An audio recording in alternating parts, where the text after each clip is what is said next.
जब तुम्हारा मन कर जाए, जब तुम्हारा चित्त कर जाए और तुम्हें लगने लगे कि मुझे ईश्वर की आराधना साधना करना है, जब तुम्हारा मन लग जाए, जब तुम्हारा चित्त लग जाए,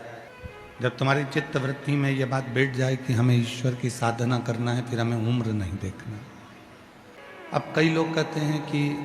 हम सुबह सुबह बहुत काम रहता है इसलिए मंदिर नहीं जा पाते। ठीक है, कोई बात नहीं। कोई कहते हैं कि हमें मंदिर जाने का समय सुबह सुबह नहीं मिलता। हम उनसे कहते हैं कि यदि आप मंदिर नहीं जा पा रहे सुबह, तो 24 घंटे में से कोई समय तो ऐसा निकालो जिस समय पर आप शिव के सामने जाकर खड़े हो जाओ, शिव की साक्षी में पहुंच जाओ। प्रत्येक भारत की भूमि पर ही नहीं, देश और विदेश में जहां भी शंकर जी के मंदिर हैं, चाहे वो ज्योतिर्लिंग हो, चाहे तुम्हारे आसपास का मंदिर हो, तुम्हारे घर के पास का मंदिर हो, चाहे तुम्हारे घर में शंकर जी का कोई शिवलिंग हो, जो तुम्हारे घर के पास में हो। लोग कहते हैं कि उज्जैन महाकाल में ज्योतिर्लिंग है, कोई कहता है काशी में ज्योतिर्लिंग है, कोई कहता है केदार में ज्योतिर्लिंग है, कोई कहता है कि सोमनाथ में ज्योतिर्लिंग है, कोई कहता है भीमा शंकर में ज्योतिर्लिंग है, कोई कहता है मल्लिकार्जुन में ज्योतिर्लिंग है। पर शिव महापुराण की कथा, भगवान शंकर की कथा वर्णन करती है कि केवल उज्जैन ज्योतिर्लिंग में नहीं, काशी में ही नहीं, केदार में ही नहीं, भीमा शंकर या कृष्णेश्वर या मल्लिकार्जुन में ही नहीं, शिव महापुराण की कथा कहती है कि शिव, भगवान शंकर का शिवलिंग तुम्हारे घर के पास में भी अगर किसी मंदिर में है और तुम्हारे घर के अंदर भी यदि कोई शिवलिंग विराजमान है, तो ये समझ लेना कि वो 12 ज्योतिर्लिंग के रूप में ही विराजमान है, वो 12 ज्योतिर्लिंग के रूप में ही विराजित। शिवलिंग मतलब शिव की एक ज्योति, शिवलिंग मतलब भगवान शंकर की एक ज्योति, और वो ज्योति भगवान शंकर की वो ज्योति जो जीव को एक ऊर्जा, एक प्रकाश देती है। क्यों कहते हैं हम कि रोज प्रतिदिन भगवान शंकर के मंदिर जाओ, एक लोटा जल चढ़ाओ? क्यों कहा जाता है? क्यों कहते हैं कि मंदिर में जरूर जाओ, शिव को एक लोटा जल जरूर चढ़ाओ? क्यों? क्योंकि जब हम किसी भी शिव के मंदिर में जाते हैं तो जितनी भी नेगेटिव ऊर्जा, हम जब भगवान शंकर के मंदिर में जाते हैं तो शिव को जब हम जल चढ़ाते हैं या शिव की साक्षी में पहुंचते हैं, तो अपने घर की जितनी भी नेगेटिव है, जितनी भी गलतियां हैं, जितने भी गलत विचार हैं, गलत सोच है, वो हम शिव के मंदिर में जाकर भगवान शंकर को दे देते हैं और शंकर भगवान से उनकी ऊर्जा मांग कर लाते हैं और अपने घर में स्थापित करते हैं, अपने घर में स्थापित। केवल भगवान शंकर के मंदिर में जाकर शिवलिंग की साक्षी में भी अगर हम खड़े हो जाते हैं, भगवान शंकर के मंदिर में जाकर शिवलिंग की साक्षी में भी अगर हम हैं, और कितना सुंदर कहा है, स्कंद पुराण में वर्णन मिलता है काशी खंड में।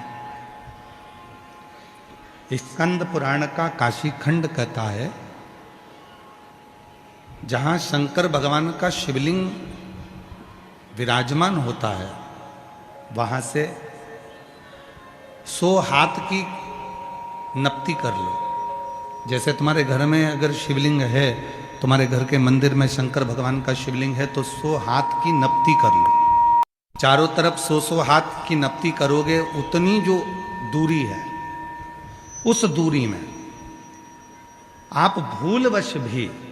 यदि कोई हमसे पाप कर्म भी हो जाता है तो शिव उसको पुण्य में बदल देते हैं। भगवान भोलेनाथ उसको पुण्य में बदल। परमात्मा को जब आप एक लोटा जल चढ़ाते हो, परमात्मा तुम्हारे कदम को, तुम्हारे घर से मंदिर तक जो तुम रोज कदम चलकर जाते हो, वो कदम मेरे शिव के खाते में लिखा जाता है और उतनी श्वास तुम्हारी आखिरी में बढ़ाई जाती है, वो श्वास बढ़ाई जाती है। अंतिम बिंदु में जब कोई नहीं आएगा, तब तुम्हारा चढ़ाया गया एक लोटा जल तुम्हारे सामने आएगा। नवरात्रे में जो पंचमी तिथि होती है, नवरात्रे की जो पंचमी तिथि है, उस पंचमी तिथि के दिन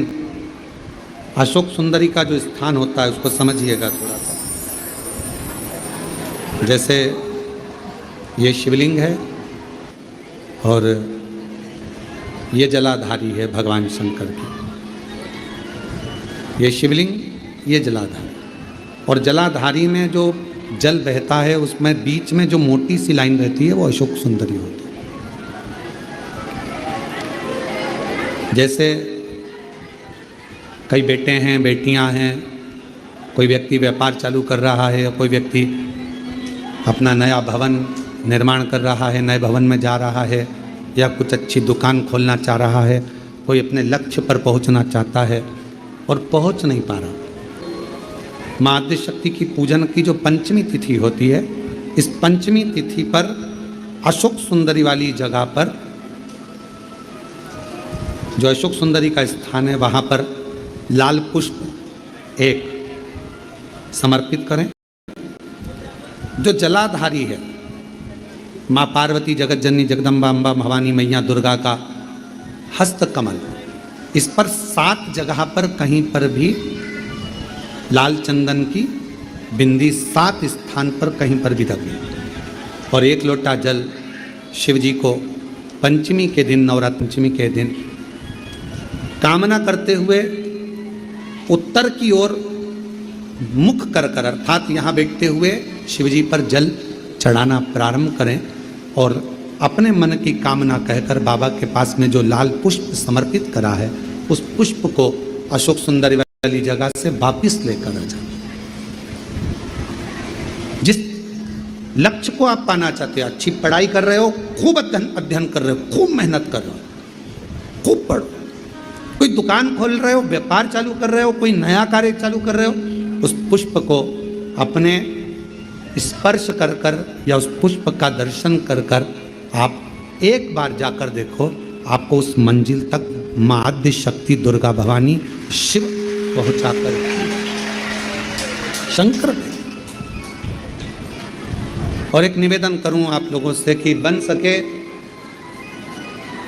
दुर्गा सप्तशती का पाठ अगर करते हो या दुर्गा सप्तशती को आप पढ़ते हो, तो हिंदी का उसमें नीचे लेख आते रहते हैं, बहुत सारे वर्णन आते हैं, उसका भी पढ़ेंगे तो उसमें बहुत सारी बातें आपको बहुत अच्छी अच्छी, देवी भागवत में, दुर्गा सप्तशती में, इनमें बहुत सुंदर सुंदर कल्याण का, यदि गीता प्रेस गोरखपुर से जो कल्याण निकलती है, उस कल्याण का यदि देवी अंक अगर आप पढ़ेंगे माता दुर्गा भवानी पर, बड़ा सुंदर, उसमें भी बहुत सी चीज़ें, माँ आद्य शक्ति की आराधना की, साधना की, पूजन की पद्धति बहुत सुंदर, उसका ध्यान करें। शिव से कुछ, अगर भगवान शंकर की हम आराधना कर रहे हैं, भगवान शंकर से अगर हम कुछ पाना चाह रहे हैं, तो भगवान शिव की सबसे पहले उससे साधना करो, शिव को पहले अपना बनाओ।